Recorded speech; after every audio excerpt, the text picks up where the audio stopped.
How's it going, everybody? And welcome to episode number 13 of the Brock of the Buzzer podcast. In this episode, we're going to talk about last night's play-in loss by the Cleveland Cavaliers to the Atlanta Hawks, their offseason outlook, their season as a whole, and their depth chart as of right now as we head into the 2022-23 NBA season. Before I begin, though, please like this video, share the video, and subscribe. And you can find all of my social media links in a Linktree link below. Cavs end the season with a sour taste. Last night was the Cavs' final chance to make it into the NBA playoffs against the Atlanta Hawks. They had a great start on both ends of the floor. Even with the Cavs' fight, it was not enough to overcome a Trae Young explosion, scoring 32 of his 38 points in the second half, as the Cavs fell 107-101 to end their spectacular season. First, the stats for the victorious Atlanta Hawks. Trae Young had 38 points and 9 assists. Bogdan Bogdanovic off the Atlanta bench had 19 points and 5 rebounds. Danilo Gallinari replacing the injured John Collins. He had 14 points and 3 rebounds. Kevin Huerter had 13 points and 2 rebounds. And DeAndre Hunter had 10 points and 5 rebounds. And for the unfortunate Cleveland Cavaliers, Lauri Markkanen had a spectacular game last night. He had 26 points and 8 rebounds. Darius Garland had 21 points and 9 assists. Evan Mobley played yet another spectacular game for the Cavs. He had 18 points and 8 rebounds. Caris LeVert played a very solid game. He had 16 points and 5 assists. And the returning Jared Allen had 11 points and 3 rebounds. I'm not going to talk about the game and be nitpicky here. The reason why the Hawks won was because of Trae Young getting matchups he wanted, especially in that second half, and he just took advantage, and he carried the Atlanta Hawks past the Cleveland Cavaliers.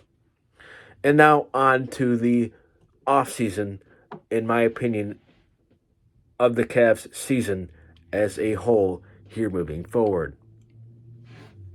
The future is extremely bright for the Cavs. Despite the very tough loss last night, the Cavs had a great season with the development of Darius Garland, Jared Allen, and Evan Mobley.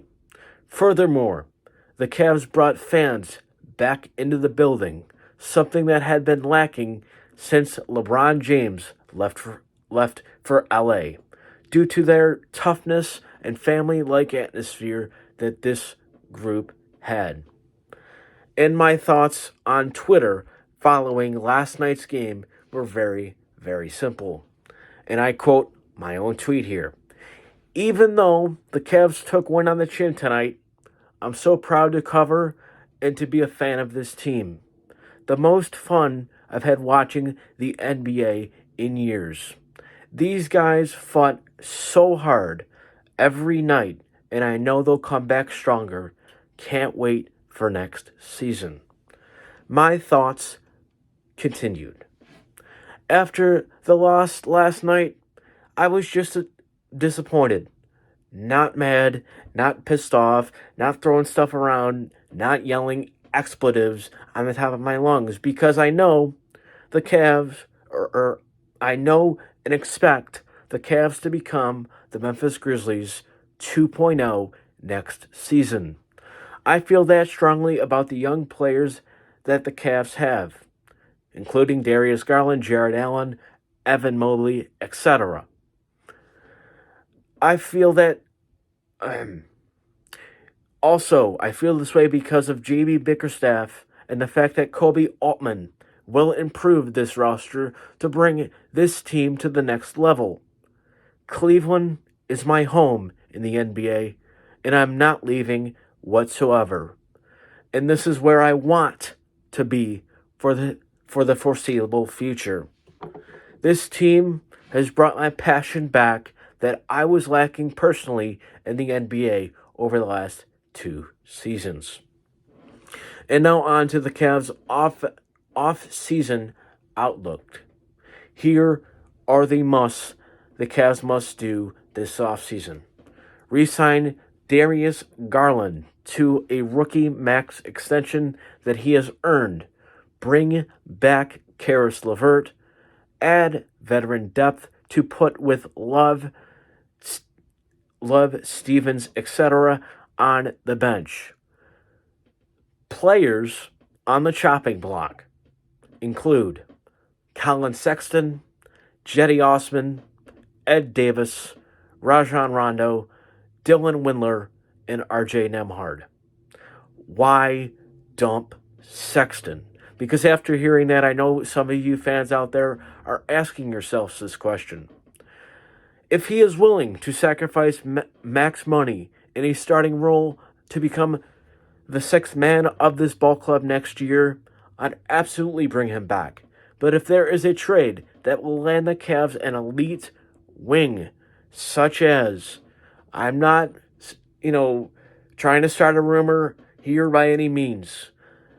I'm talking about elite wings, young wings, like Jaylen Brown of the Boston Celtics, Michael Porter Jr. of the Denver Nuggets, etc. The Cavs will at least consider trading Sexton and others. Who do the others include? Jetty Osman and Lauri Markkanen in particular. But if those trades do not arise, I think the three biggest things that I just mentioned the Cavs must do this offseason is give Garland a max extension, sign Karis LeVert to an extension, and add much-needed veteran depth to that bench.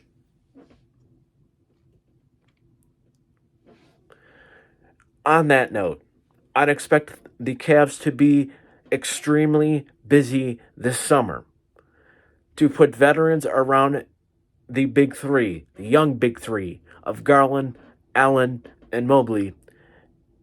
And I might add this, and I have to add this as well. The Cavs also have $20 million plus in cap space to spend. So that's a big key as well. And I just found out another thing they could use as a trade chip as we head towards the NBA draft. And I'll reveal that in just a moment. And finally, the Cavs 2022-23 depth chart, in my opinion, as of right now. At the point guard position, Darius Garland, Colin Sexton, and Brandon Goodwin. Why Brandon Goodwin? Well, bring him back on a very cheap contract or a two-way contract to be your third guard in that rotation. I think he had a phenomenal season based on the circumstances the Cavs were put in this season with injuries and COVID protocol. At the shooting guard spot, you have Karis LeVert and Isaac Okoro. If you want to add another guard at that spot, do so. But you really don't have to, because LeVert and Okoro are very capable of carrying the shooting guard position load. At the center position, Jarrett Allen and Moses Brown. Why bring back Moses Brown? Moses Brown is a young piece that you can develop. He showed very good flashes when he was playing in place of Jarrett Allen and Evan Mobley down the stretch this year, and I think he is all but a slam dunk to return to the wine and gold in 2022-2023. At the power forward position, Evan Mobley, Kevin Love, I believe, will remain a Cleveland Cavalier. A, because of his veteran presence. B, he's willing to take a lesser role. C, his cap number decreases this summer by nearly $3 million. And Dean Wade also, I believe, will be back because he has a very cheap cap number, and that helps the Cavs moving forward. And at the small forward position, you have Lauri Markkanen, Lamar Stevens, who has a very cheap option, had a great second half of the NBA season this year, so I fully expect him to be back. And the question mark about this whole depth chart right now, in my opinion, is Cedi Osman, because his cap number is a little ridiculous for what he does on the floor. So I'd expect him to be one of the Cavs' top trade chips here as we head towards the NBA draft. The holes in this roster right now are the backup point guard position, and also the backup center position, and forward depth.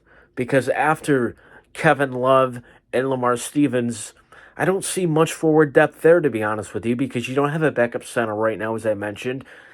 And again, I know Cavs fans love Cedi Osman, but he doesn't do anything defensively. And what is this team's calling card? Defense. The Cavs have enough offensive firepower if they add those veteran bodies that I expect them to this offseason. I think they have enough offensive firepower to get by. They don't need Cedi Osman, who makes nearly $6-7 million, people. They could easily just ship that contract off and get a veteran piece from a underachieving team like the Orlando Magic, like the Detroit Pistons, like possibly the New York Knicks, and so on and so forth, because there's a lot of veteran talent on those teams that I would really like to see the Cavs go after this summer.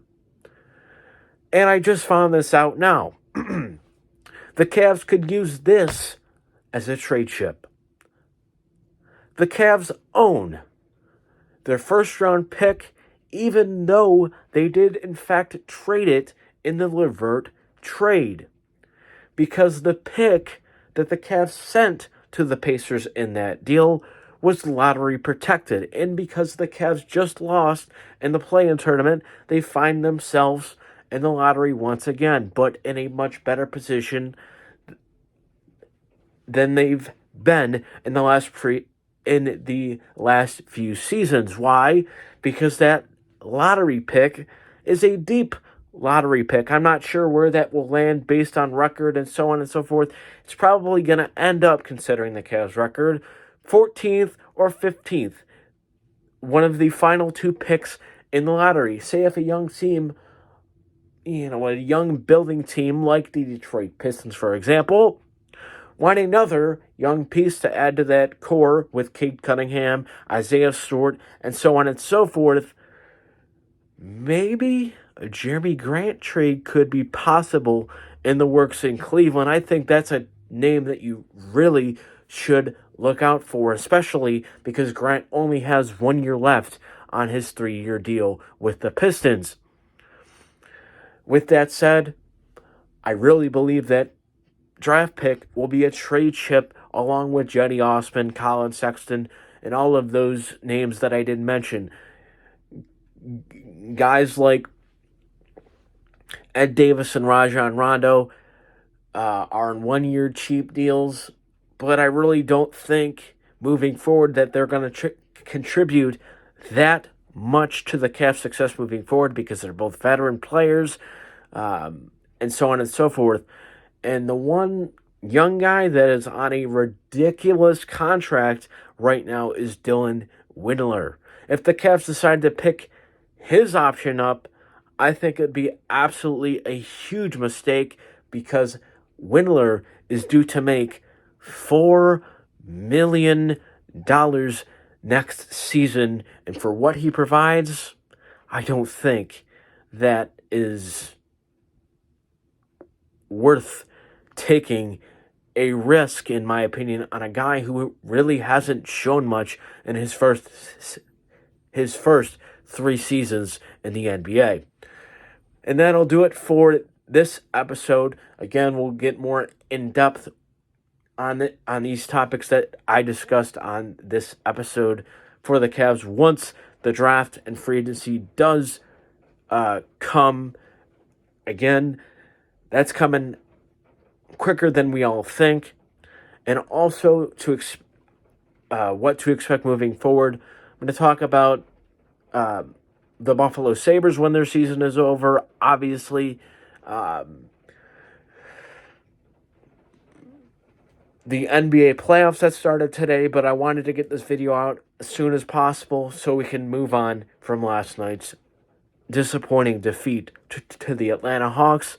But again, guys, I really appreciate the support of me going and covering the Cavs this year, and I will continue to do so as we head in to 2022-23. It'll be here before we all know it, and I'll see you all very, very soon on the next episode of the Bark of the Buzzer podcast, and to all of the Cavs front office, coaching staff, players, fans, congratulations on a well-deserved, phenomenal season.